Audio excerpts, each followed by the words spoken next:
the women's match of the night, Kiera Hogan versus Penelope Ford, was in that spot that we don't like to talk about, where they get that commercial break early on.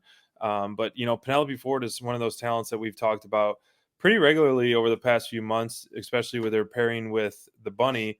How well she is in the ring and how underrated and underappreciated. I mean, she's been in a lot of matches, and I think she shines really well when she's the quarterback in the match. And she had to be in this match. It was not my favorite match of hers. I think it could have been executed a little better. I do like Penelope's new look and seeing her featured more. And I think the bigger story of this match was just furthering the feud with Ruby Soho. And as we saw at the end, unfortunately, this match was a little bit more disappointing than I wanted it to be. I think it didn't get the help it needed positioned on the card, and it didn't help as the picture-in-picture.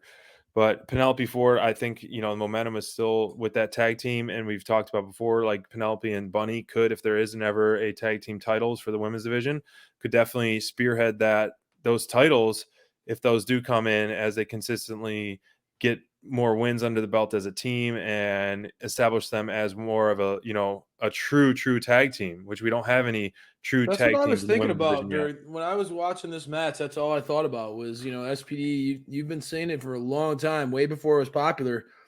It feels like if AEW builds up characters like Penelope Ford and the Bunny, they can start to fully flesh out a division, and they've really run with that. And I although to me, I've seen Kiera Hogan's work and Impact, and Right. I like what she does in the ring. I think that she's pretty talented. Hasn't had a lot of great opportunities of late, getting absolutely squashed by Jade and then losing in this match, and kind of a picture-in-picture mess. Of a match. The crowd wasn't super hot for some reason.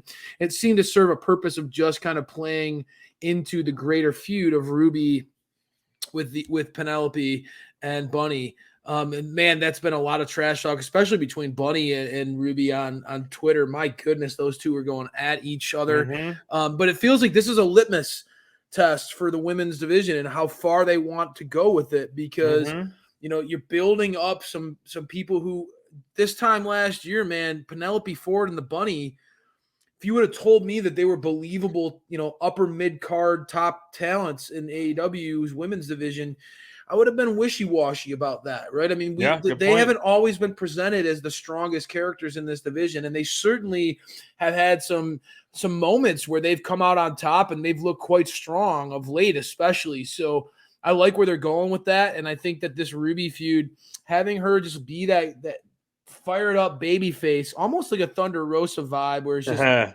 coming in hot, coming after those nasty heels. It works. Interested to see how this plays out, if the 2-on-1, how this whole dynamic goes, if Ruby's going to have some backup. I'm intrigued. That's for sure. I mean, the history, it makes sense for Ruby to have. Well, once they announce that tournament, I'm curious of how they make those pairings of the TBS Women's Title Tournament on that as well. And now that we're talking about the women's division, we saw that promo with the DMD and Anna Jay backstage, and we're seeing some trash talk online. Bonds and I talked about it yesterday. If you do go into a battle with the Inner Circle and American Top Team, there's obviously Paige Van Zant, who's a tough person, but there was no one on the roster that I could think of that would go toe-to-toe with Paige Van Zant, and other than Thunder Rosa. And even Thunder called her out, said, sign me up on Twitter after our show. I was checking that, and I was like, yep, sure enough, she is the only one that has that fire, that drive, that edge, that chip on her shoulder that can really throw real haymakers, throw real kicks, get those holds in, make someone tap out. And so Thunder taking on Paige would be pretty must-see TV. So if we got that at the pay-per-view or down the line anywhere, I think we are absolutely in for a treat for sure. Oh, brother, absolutely. Yeah. I mean, again, how often have you and I talked about this? Thunder Rosa gets that crowd reaction like nobody's business, and Paige Van Zant with Thunder is one of those people in the ring that you could tell could take her offense. Can't be an episode of Dynamite Download if we don't get a little Thunder Rosa love, and Britt Baker. Obviously, we got to talk a little bit about Britt. Her talking trash against Anna Jay, stirring the pot, getting Anna Jay really fired up. It's good to see even this match being billed as a grudge match on on next week's show. Sure. Being billed as a grudge match. It's obvious Britt's willing to make digs at people. And clearly she's feeling herself right now with like her being the champ and her boyfriend Adam Cole being on the top of the world.